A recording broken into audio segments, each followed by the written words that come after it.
Welcome back to the Physique Development Podcast, and this is actually one of my favorite types of episodes. We are doing a Q&A, and it's going to be a mix of we have some fitness questions, and then we have some fun ones that I'm very excited to get into, but I think we'll go ahead and start with the fitness ones, if those sound good to you, Alex. That sounds like a plan. Let's dig into them. Are Q&As your favorite too? I love them. They're the best. Best in the whole wide world. All right. How long should I stay in a fat loss phase before reversing or maintaining? What a vague question. In terms of how long you should stay in the dieting phase, how much weight are you trying to lose? How consistent are you trying to be? If you are wanting to be very flexible and do all the things and maintain your lifestyle and go out to a bunch of dinners and all that, maybe a little bit longer. If you're wanting to be dialed in and get as much progress in a shorter period of time, it's going to be a little bit shorter. I know. My first thought after reading that was, have you reached your goal too? Right. It's like, it's just too vague in that situation to give a concrete answer. If the goal is realistic, then as long as it takes to get to the goal. But if your goal is to lose 50 plus pounds, that's not going to be in one rodeo. Like you're going to have to go through a dieting phase and get back to maintenance, go through a dieting phase, and kind of go through those cycles to lose the 50 pounds. It's not going to be just a continuous road to 50 pounds of loss. Could it be? Possibly. For most, there's going to be some cyclic nature to doing so. Is it possible to look more toned without losing weight? Yeah. I think that that's very possible. Being able to look more toned without losing weight would come down to a couple of different factors. One, being able to simply build muscle.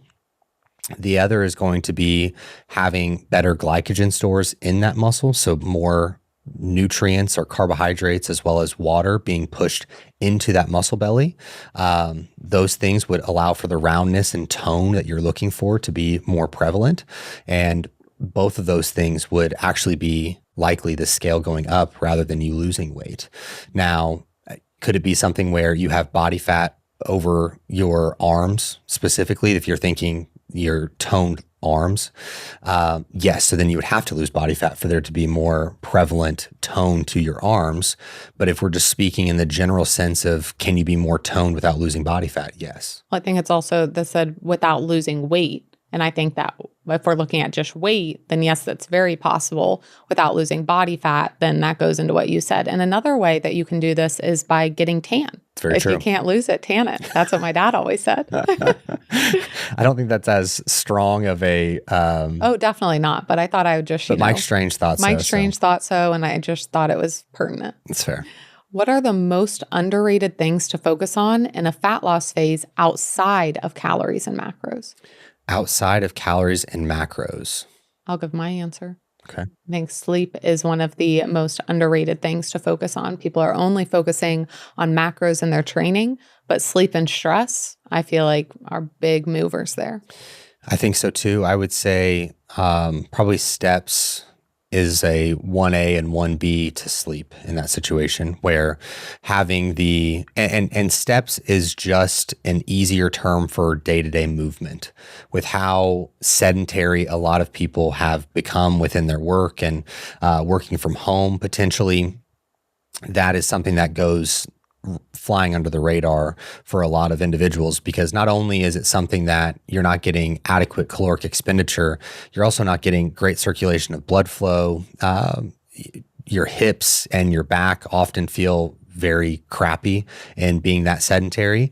And so there's just a greater benefit to getting the activity in on a day-to-day basis. Which, speaking of sitting all day at work, that was another question of, I sit all day at work.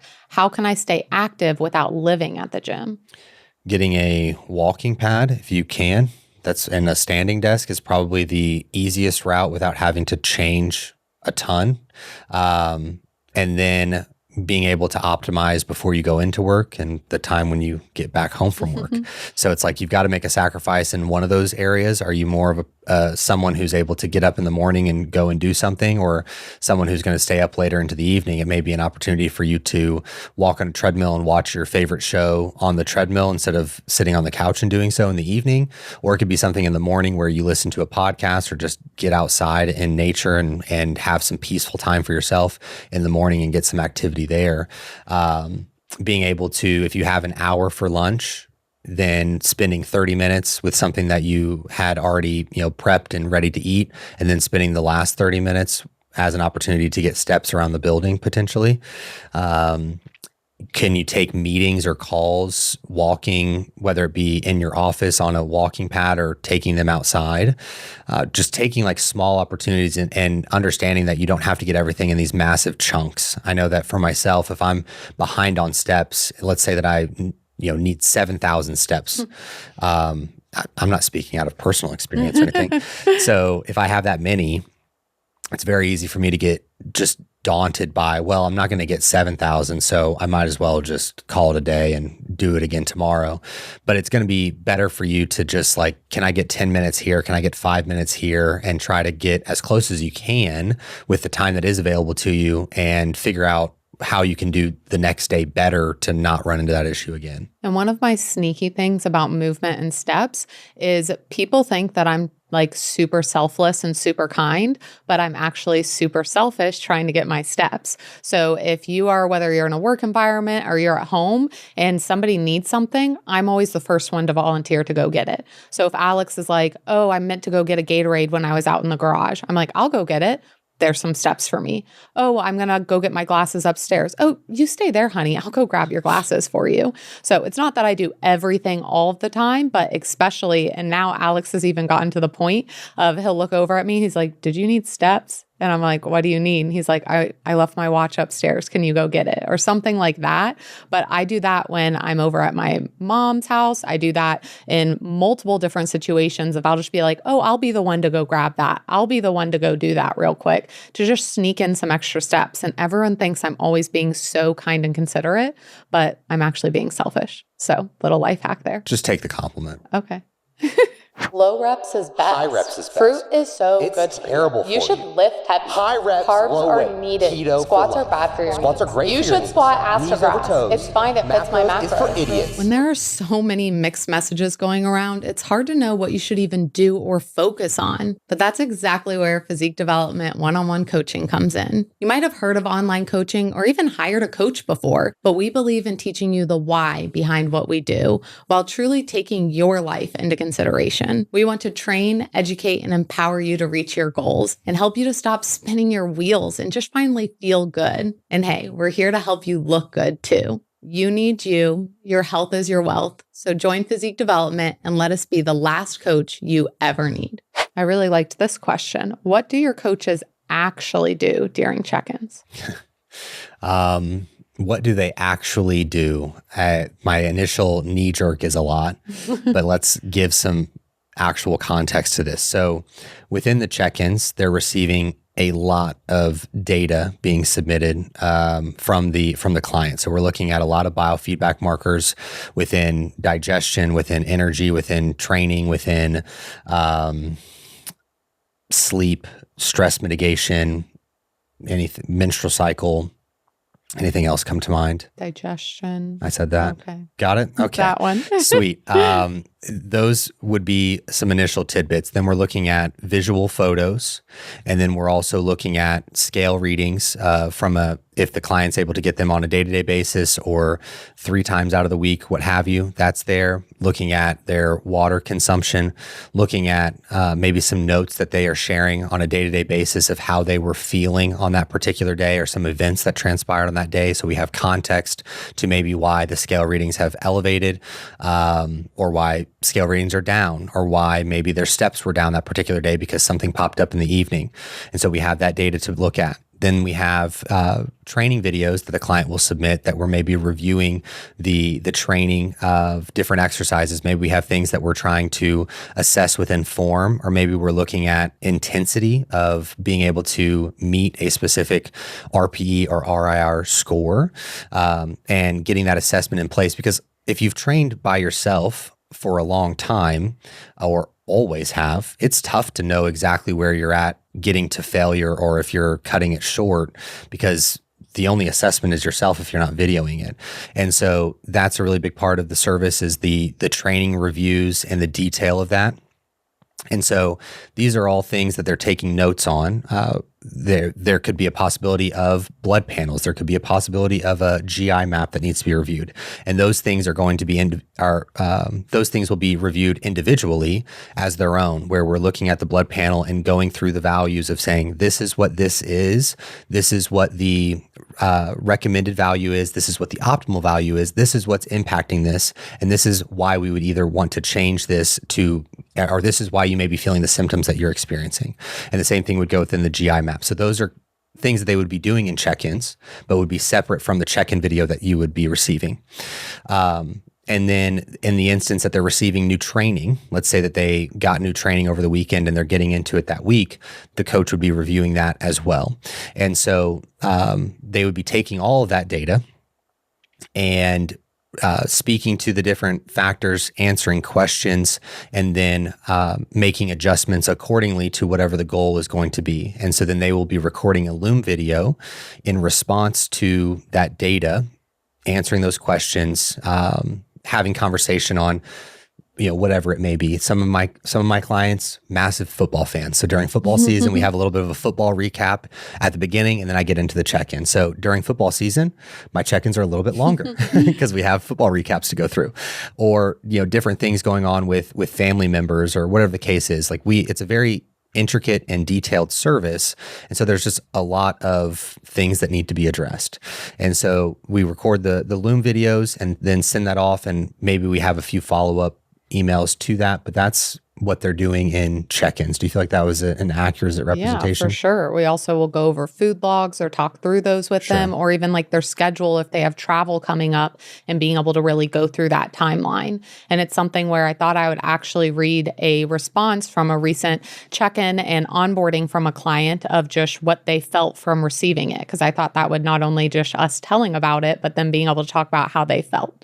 So their response was, "You are a unicorn. I started watching this on Sunday and cried not even a minute in. 1, your warmth and energy is so encouraging and empowering. And 2, the amount of care and detail you have gone into to help me is unreal. Deep diving into the exercises for my bad leg, asking such thoughtful questions, and the beautiful way you talk about food in abundance, which, like you said, for women is so important. The way you talk about health in general, you make it all so approachable and warm. I have never started a program that is this in-depth and important, and yet I have never felt so calm and supported. I'm not nervous. I'm not overwhelmed. I'm not worried. I feel nothing but joy, gratitude, and excitement at getting to learn from you and venture through this with you at the helm. I can't wait for Wednesday's workout." Exactly. So that's the kind of response that people hear. And I thought I would also be able to share something that was from a friend of a client that then that friend ended up signing on as a client themselves after they experienced what that friend saw when it came to their client check-in. All right, it says, "I am beyond giddy and thankful to step into this next chapter. The best is yet to come. Thank you so much for everything. I'm still so excited about this. When I was on a Disney trip with Kate in the fall of 2022, she was listening to a voice note you had sent her. You touched on everything: her marriage, the vacation, every stressful scenario in her life at that time, and of course, her health. I watched her monitor her water intake, activity levels, and food all weekend. Between hearing your voice note and watching her live it out joyfully, not once did it seem she felt annoyed or put out by any of the guidelines. It was a pivotal light bulb moment for me. It was the first time I fully saw that physical fitness covers all areas of life, our relationships, life circumstances, everything. I saw how much of a trickle effect it had overall." So that's something where, again, being able to address those full picture, and it's not just here's your macros, here's your training, I think is so important, and why we also obviously take time to educate as we're going through the process so that someone doesn't feel overwhelmed. They don't feel like they're just being told what to do. It's something that's collaborative, that someone who is an expert is also learning about their life to guide them along what that path is overall. So I agree with you when we say what our coach is actually doing in check-ins. A whole hell of a lot. And then it's broken down and personalized for each person. Exactly. How long should I commit to a coach if I want lasting results? what gaps do you have in your knowledge of taking care of your body? And are you even aware of the gaps that you have? Because if you're aware of the gaps, then we can look at the gaps and say, it's going to take this long to really get into the details of this and walk you through some of the challenges or the things that need to be known throughout that process. That can be a set amount of time. But if you're someone who is in a place where you haven't had great experiences with dieting, or you haven't had great experiences with nourishing your body with the intention of just feeling amazing, well, it may be a little bit longer. And so, as I have said for every single question that ever is posed to me like this, it depends. And I don't say that to be like hiding anything from anyone. I say it so that I don't put unrealistic expectations in front of someone that it wasn't meant for. And I can use the archetypes and those different things, but at the end of the day, it really is going to come down to, what are you trying to get out of the service? How much do you know now? How confident and comfortable do you feel in those topics? What are the questions that you have on those same topics that you feel confident on, that maybe there's some lingering things that you still want to address? And then from there, we can set a real timeline, because I am being paid to do a very specific job. And anyone who knows me, I'm wanting to not only do my job, but excel at my job. And so I'm not going to BS you when you come to me with these different things. I'm going to tell you the truth, because at the end of the day, I care a lot about doing what I said I was going to do. And so that is what the compass is for being a little bit more vague in this situation. This is a huge reason that we do calls and onboarding calls with people before we get into fully getting started with the program, so we can learn about each person and be able to then talk about what time frame is going to be best once we have a better gauge on their goals altogether. So I love to talk about this when I'm on sales or onboarding calls of, based on what your goal is and from what I know about your starting point, this is roughly how long it's going to take you. And especially since within our service specifically, we talk about being the last coach that you ever need. So let me just break down a very common scenario. Let's say someone's wanting to lose 15 to 20 pounds and they're like, oh, I'll just work for a coach with like 6 months. That feels like doable in my head and I'll get that done. What I really explain to people is, if we are looking to lose weight, we're going to be looking for 0.5 to 1.5 pounds of weight loss per week. So let's go ahead, cut it down the middle, 1 pound per week average to make math also easy. So if you're wanting to lose 15 to 20 pounds, you're going to need to be on board for about 20 weeks. So let's go ahead and say like 6 months is going to be 24 weeks.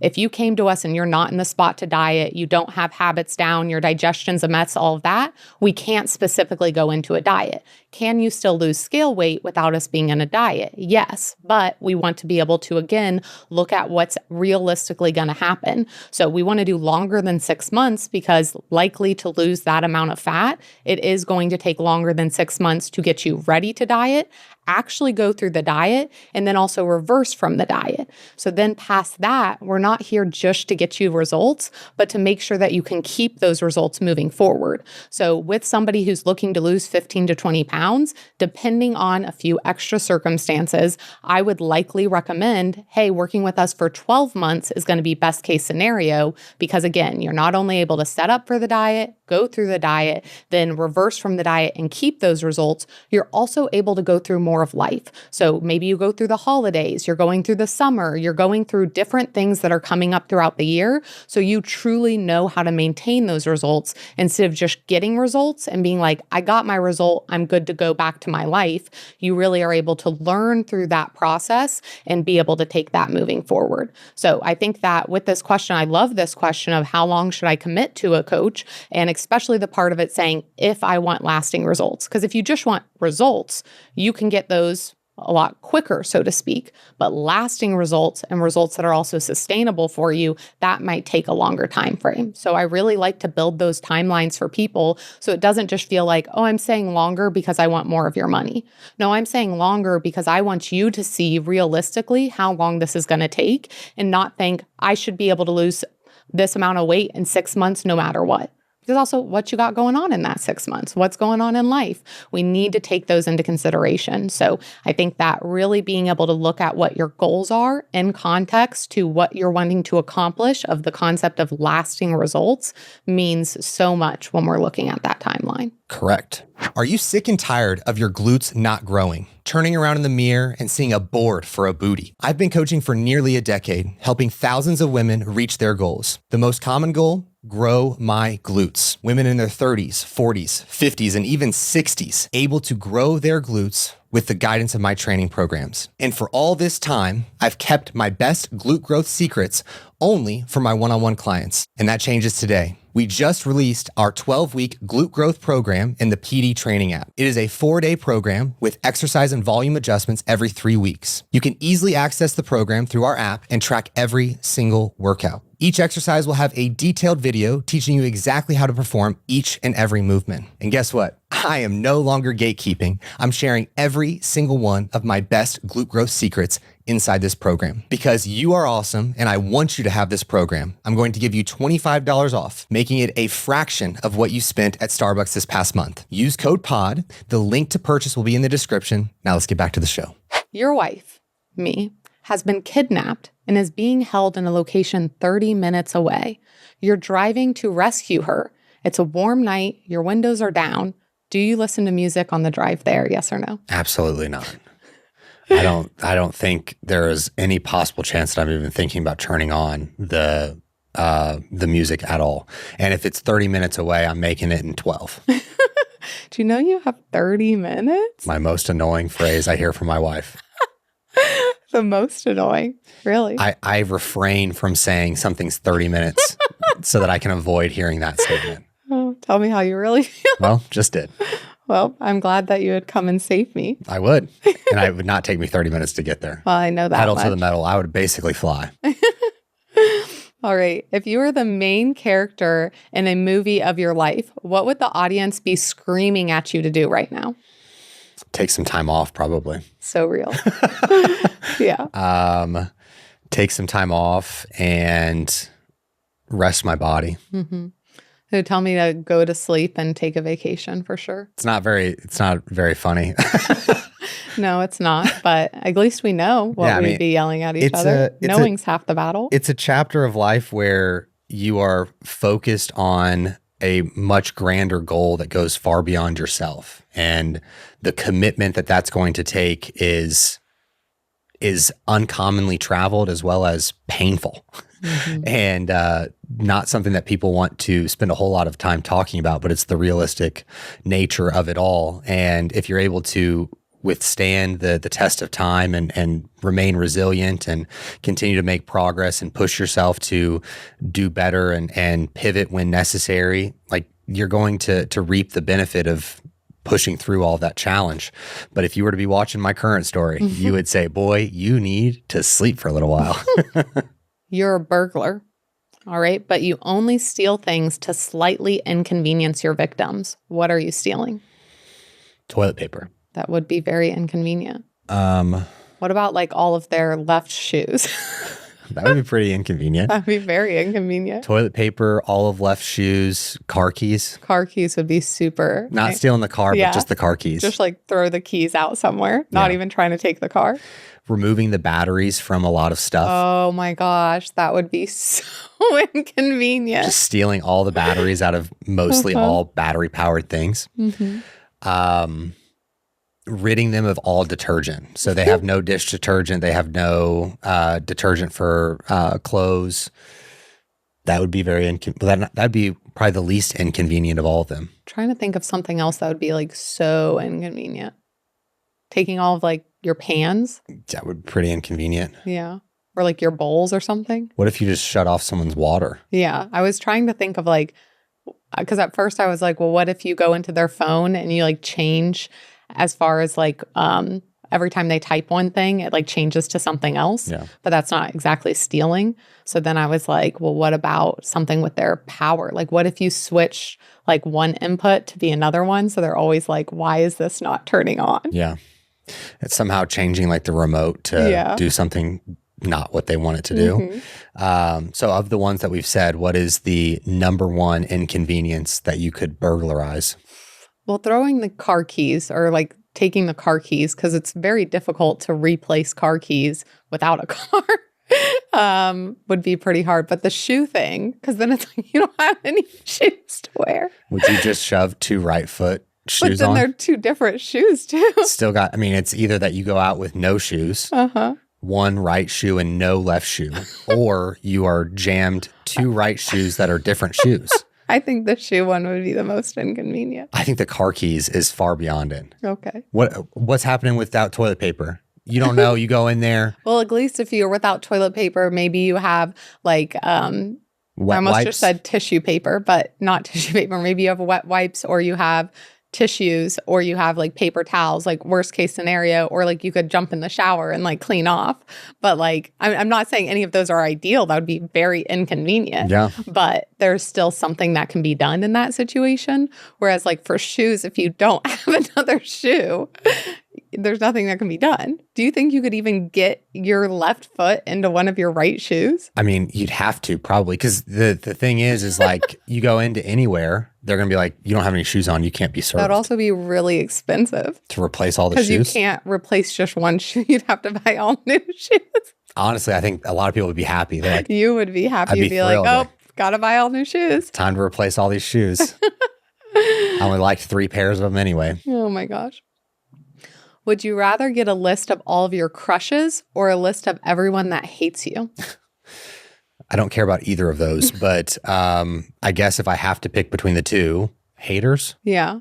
I feel like I would choose my haters, so then I could just be like, I knew it, you know? Sure. Or I could just be like, that's why I don't like you. So what are you doing with the list of haters? Like, what are you are you saying something to them? I'm not saying anything. I now know and I'll remember. Who is deciding who's a hater and who's not? This is like Who's the the authority? universe is giving you this list. Like, what's the curriculum for hate?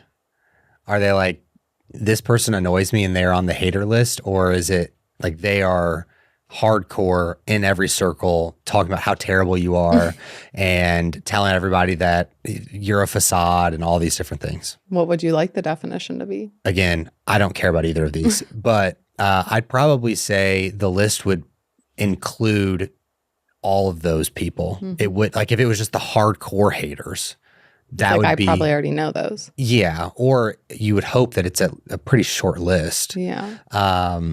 But if you would be adding in people who are just annoyed by, like, I mean, we post everywhere. If someone was to say, I'm annoyed by you, I'd be like, me too. Yeah. Like I'm literally everywhere. So I get it. All I hear is myself talking. I've been talking to myself for 30 years.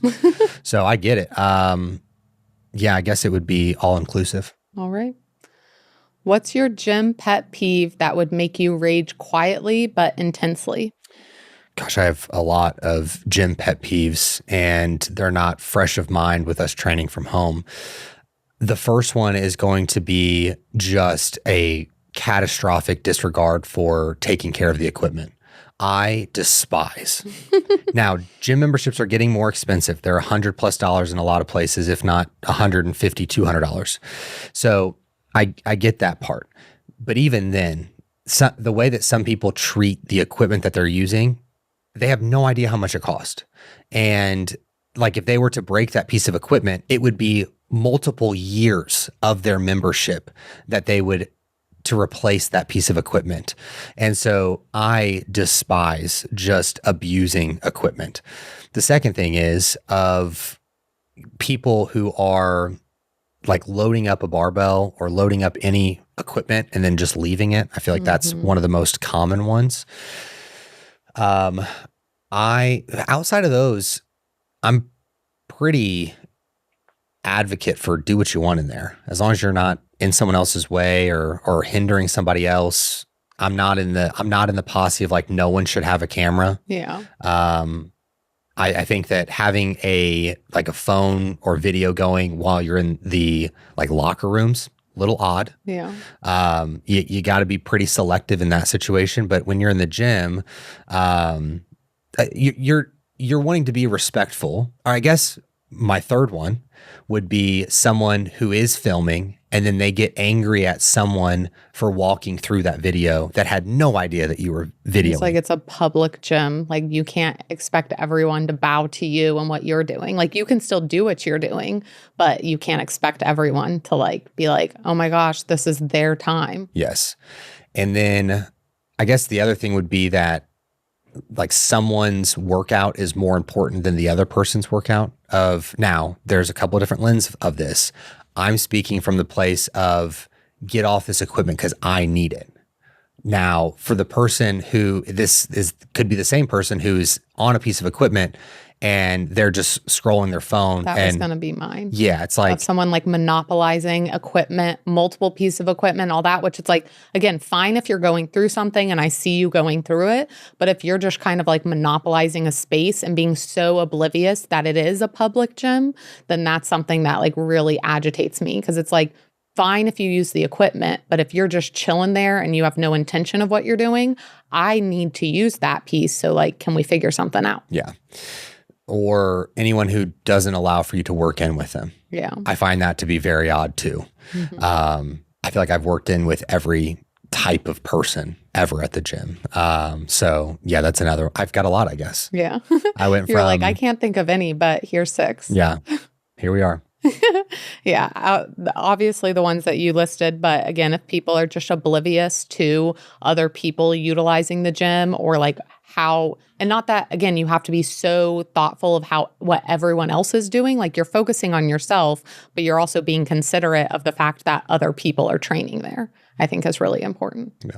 Okay. You have to win a game show to survive, but it's not one that you get to pick. What show do you hope it is, and which one would immediately take you out? Can I get a list of game shows that could even apply here? I honestly don't know a ton off the top of my head, but I know for one that would immediately take me out would be any of the like Survivor type shows, like Naked and Afraid, Survivor, like what's the like Fear Factor, like any of those, like I'm out to you. Like that ain't me. But I'm trying to think of what even like other game shows are. Like I would be good for like a Family Feud. Like I'd be down for that. I'd be down for maybe Deal or No Deal. Cause I mean, you're just picking suitcases. So I can do that. There's that new one called The Floor. I think that's also trivia based. Like anything trivia based would be what I'd be good at. Like, I feel like I have so much random trivia that doesn't really apply to my life that I would be able to use in those cases. So anything that was more low stakes trivia would be what I would choose. I have a side tangent before I get into my response here. Okay. For my husbands / boyfriends who are listening to this episode, I'm sure you can relate to this, that when your significant other, your wife, your girlfriend, goes through a period of time where she's changing her lingo and changing how she talks. Her and her friends have decided that there are new words that are being incorporated into the world of speech that you just have to roll with the punches. Like and you what? The ouchia. Now I'm not saying that's a new word. I'm just saying it's not been a part of your vocabulary for some time. I think that's the first time I've said it in a long, long time. Okay, I don't have other examples, and I knew this is a consistent argument for both of us. Is that if I bring up something, I better have receipts, and they better be immediate. And if I don't have receipts immediately, whatever I have to say, I like examples. Whatever I have to say is invalid. Do not come without receipts because what you say is stupid. No, it's not stupid or invalid. It just helps me understand better if I can have an example. Like I promise you it's not stupid or invalid. It's just that my next thing is how can I improve it? So then I'm like, ooh, can I have an example of when I did this? So then I can like take that example to heart. From my point of view, it's like you've done this so many times. How can you not remember any of these instances? And I'm responsible for not only documenting, but also whatever. Anyway, back to the show. If it's Naked and Afraid, I do not want that to be the case. Mm-hmm. That would probably be the least desired option. Any of those where you're just out in the trenches trying to survive for yourself. Mm-hmm. I looked up some game shows because I really couldn't think of any. Price is Right. I could do that. Wheel of Fortune. I could be down for that. Yeah. Survivor is a no for me. Jeopardy I could do. You know what we'd be good at? Like the Newlyweds Game, but if they even had it for people that aren't newlyweds, we'd be good at something like that. Sure. So those are some game shows for you. All right. Are You Smarter Than a Fifth Grader? Could do that too. We'll see. All right. You have 8 hours to complete one of the following tasks. And if you complete it, you get $3 million. Which would you choose? Number 1, drink a bottle of Everclear, 750 milliliters. Eat 5 pounds of edibles. Or number 3 is to run the NYC marathon with no practice ahead of time and you have to finish the race. I think I may die with the Everclear, but you have 8 hours? You have 8 hours to complete one of the following tasks. It's not going to be an enjoyable 8 hours, but I think the Everclear may be the answer. Because the 5 pounds of edibles, now I think What's the milligrams? Yeah, what's the milligrams? If it's a 10 milligram, 5 pound little gummy bear, not a big deal. I did just gain 5 pounds, but not crazy from the THC side. I imagine if it's 5 pounds, it's quite significant. And I think the fear there would be mental craziness, basically. The NYC marathon, can it get done in 8 hours? Probably. With no training, though, at probably the most challenging marathon, one of the most challenging marathon courses. I think I could maybe, big maybe walk it in 8 hours. Dude, no shot. That's why I said big maybe. 0% chance. 0% chance? Walking 26 miles? Yeah, you don't think I could do that in 8 hours? Nope. What would the time be if I were to do it in 8 hours? I do not think you could walk a marathon in 8 hours. It would be 18-minute miles. Continuously. Yeah. For 8 hours. 26 times. Yeah. Yeah. It would be challenging for sure. Don't think you're doing it. Okay. Well, we might have to put that to the test. I would love to. Let's please do that to the test. But that's the thing is, don't you have to qualify for the New York City Marathon? Yeah. I mean, you're not going to do the New York Marathon, but we can figure it out here. That would be so boring of 8 hours. Ooh, if we're yapping the whole time. Not we. You are. This is a solo. I'm not accepting this challenge. This is solo? Yeah. Unless you want to get. I'm going to have to get some good gym playlists together. Get Mary or Rachel or Mia to, or maybe they do like a. Oh, maybe I do phone calls throughout the whole time. You better bring a charger. Then I get to talk to different people. I bring a lot of chargers. I just can't wait for this New York Marathon. I can't wait to prove you wrong. I can't wait to be proved right. But that's the thing. I can't start training now to even show you of like I can do 18-minute miles consistently.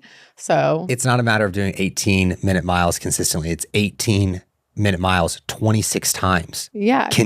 That's consistently. Consistently would be a couple times. 26 times? But I'm a walker. Congratulations. Who has not done 26 straight miles. When are you going to eat? As I'm walking. But you better keep that same pace. Yep.